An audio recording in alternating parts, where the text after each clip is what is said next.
Ahojte, tak opäť vás vítam na mojom kanáli a dnes som sa rozhodla, že vám porozprávam o jednej zaujímavosti, ktorá ma tak trošku zaujala, a to sú holandské dotované taxíky pre seniorov.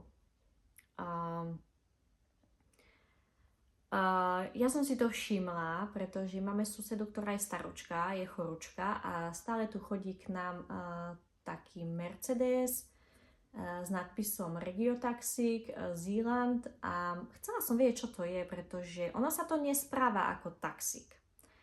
A to len z toho dôvodu, že ten vodič príde sem, odstaví auto, ide ku dverám k domu pre seniorku, chytí ju za ruku, dovedie ju do auta, posadí ju, zavrie za ňou dvere. Keď prídu naspäť, tak normálne zastaví, vyjde on, ako vystúpi, otvorí jej dvere, pomôže jej vystúpiť a dopraví ju až k dverám, k domu. Preto ma to zaujalo, že čo to je, tak som sondovala, že čo to je. Takže sú to tzv. Taxíky pre seniorov, pretože je to veľmi pekné. Je to buď luxus, alebo nutnosť.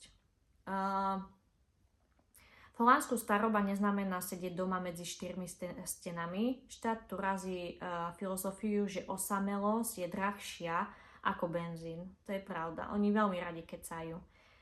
Preto tu uvidíte tieto biele dodávky s nápisom Regiotaxík alebo Zorgwerk Oven, ktoré fungujú ako Uber pre babku a detka. Sú to buď také obrovské dodávky, normálne dodávky Mercedesové, alebo sú to osobné auta. Prečo je to cool systém? Door-to-door service, vodič nie je len šofér.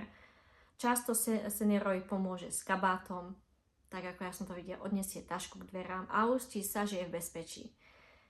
Nie je to anonymná jazda, je to sociálna služba.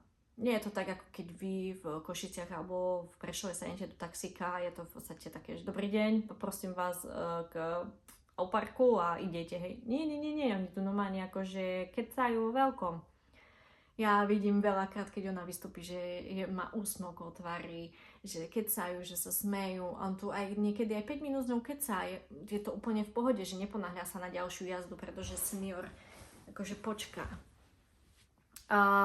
Cena, ktorá neboli, kým bežné taxíky v Amsterdame vyjde na 30 €, dôchodca za tú istú trasu zaplatí sumu ako za lístok v MHD, čiže 2 až 3 € a zvyšok doplatí obec. Wow, ja som to nevedela. Ja som si to naštudovala a teraz vám to čítam, ako to tu funguje, pretože ja si netrúfnem o tom hovoriť. Žiadne také, že len ak si chorý. Toto je kľúčový bod. Regiotaxík nie je sanitka. Dávať pozor. Senior ho môže zavolať len vtedy, lebo chce ísť na kávu s kamarátkou do knižnice, alebo proste len tak na vzduch. Holandsko chápe, že sociálny kontakt sa rovná duševnému zdraviu. Takže ty si ho v podstate môžeš zavolať, ak chceš ísť ku kamoške na kávu, alebo keď chceš ísť do knižnice, proste len tak na vzduch. Toto je krásne. Toto je úžasné. Si vezmite, koľko seniorov na Slovensku nejde za svojou sestrou do iného regiónu alebo do inej dediny, pretože nemá ako. A tu ti normálne príde taxík pred dom. To je super. Ako to vyzerá v praxi? Príbeh jazdy. Predstavme si pani Annu, 82 rokov, má problémy s kolenami a už si netrúfa na bicykel, čo je v Holandsku tragédia. To je extrém, keď ty nevieš ísť na bajku už. Objednávka. Anna zavolá hodinu vopred alebo použije apku, že chce ísť na narodinovú oslavu k vnučke. Pecka. Môže byť to zdieľaná jazda. Cestou taxík vyzdvihne pána Píta z vedľajšej ulice. Je to mikrobus, takže sa tam obaja pohodlne zmestia aj s chodítkami. Jo. Tie autá, tie dodávky, ktoré chodia, tie biele, oni normálne vedia do toho taxíku dať aj ľudí na vozičku. Bez srandy. Socializácia. Anna a Peter sa cestou pokecajú o počasí alebo o cenách syra. Masaker. Anna len pípne kartičkou VLM pasom, čo si vyžiada od obce a z účtu jej stiahne pár centov. Luxus. Luxus. Ešte si aj pokecá so spolucestujúcim, čiže sociálny kontakt, čo seniori potrebujú. To proste vidím aj ja, keď ideme s Eminou, tak seniori, pretože tu máme hneď domovy pre seniorov, tak vidím, že oni hneď chcú s nami pokecať, alebo s Eminou, pretože keď ona v kúse niečo je, tak sa jej pýtajú, že či to je lekár. A toto je úžasné. A ešte tá Anna ešte ide na oslavu svojej vnúčke. Čiže brutál. Povedzme si, ako to funguje na Slovensku. Že ty máš narodinovú oslavu ako vnúčka a aj tak babička ti nepríde na narodinovú oslavu, keď je chorá, alebo má problémy s kolenami, tak ty prídeš po narodinovej oslave za ňou. Kto to teda zatiahne? Diváka vždy zaujímajú, kde sa berú peniaze. Je to fascinujúci mix. Áno, aj mňa to zaujíma. Mňa tiež zaujíma, odkiaľ chodia peniaze a kto to zaplatí. Čiže obec Chemente, ak ide o kvalitu života a pohyb v meste. Wow, poisťovňa, ak ide o zdravie, dialýza alebo onkológia, alebo senior, platí symbolické cestovné, aby si službu vážil a nezneužíval ju, ale aby ho to nezrujnovalo. To je pekné. To je veľmi pekné, že je obec a poisťovňa a ty sám. Ja si myslím, že v Holandsku štát neplatí taxíky preto, aby sa seniori vozili, ale preto, aby nezostali izolovaní. Je to investícia do prevencií proti depresii a fyzickému úpadku. To je pravda. Ľudia, tu na seniori tu sú tak vitálni, tu sú tak čiperní. Ja tu nevidím toľko smutných seniorov, ako ich vydám na Slovensku. Nevidím. Tu sú usmievaví, spokojní, nastajlovaní. Keď ste videli, ktoré babičky, aké sú poobliekané. Ja normálne si také hovorím, že mala by si sa posnažiť so svojím šatníkom. Priateľsky, na bicykloch. Starí ľudia chodia, čo niektorí majú 85 rokov a idú na bajku. Hoď ide pomalšie, ale ide, je vitálny. Čo sa u nás na Slovensku nedá povedať. Hej. Ale aj tu na ľudia pracujú veľmi ťažko. To nemôžete povedať, že na Slovensku boli dojičky, veď aj tu nás sú poľnohospodárske družstva, aj tu nás sa pracovalo v greenhousoch a kade-tade. Čiže ja si myslím, že oni to tu majú veľmi, tento systém pre seniorov, úplne dokonalo vymyslený.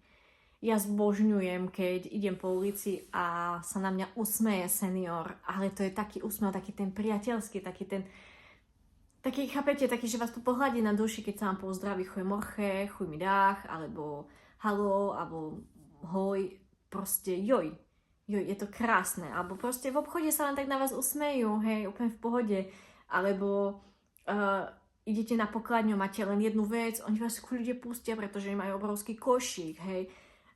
Napríklad ja tu nemám absolútny problém s tým, ak je veľa ľudí na pokladniach v Albertheine, alebo v podstate máme aj my veľký nákup a ideme buď na samoobslužnú pokladňu, alebo ideme na pasovú pokladňu a sa tam vykecáva starka. Mne to absolútne nevadí. Absolútne mi to nevadí, pretože tá starka ešte zapojí do konverzácie nás a ešte sa zapoja ďalší za nami. Hej, čiže ja úplne akože nemám nejaké také pocity ako na Slovensku, keď sme v obchode a je strašne dlhá rada a ľudia sa rozčujú, čo ďalšia tá pokladnička nejde do pokladne, čo neblokujú, tu ľudia stoja a tak, ja neviem, kde sa ponáhľate. Ja, keď sme boli s Patrikom na Slovensku, boli sme na nákupe v Kauflande a stáli sme v rade úplne v pohode. Pánovi nešlo platiť, úplne v pohode. My sme čakali, hovorím Patrikovi, že v Holandsku by to úplne v pohode s úsmevom zobrali.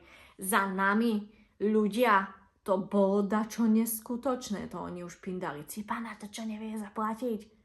Na čo ideš do obchodu, keď nemáš peniaze na karte? Proste také veci, hej. A ty si predstav, že ty, keď ti nefunguje karta, lebo to sa môže stať kedykoľvek, aj mne, aj tebe, hoci komu, a to počuješ, jak ťa to zostresuje. Joj, Jož, no medzi riavky mám.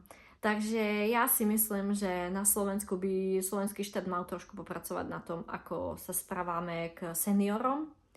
Ja viem, že niektorí seniori na Slovensku sú strašní. Ani sa nečudujem, keď napríklad tu na takíto drzí seniori u nás napríklad v obci v Terneuze nie sú. Hej, nezažila som. Nezažila som. Prisahám vám tu na, že som nezažila drzého seniora v Holandsku. Ako na Slovensku.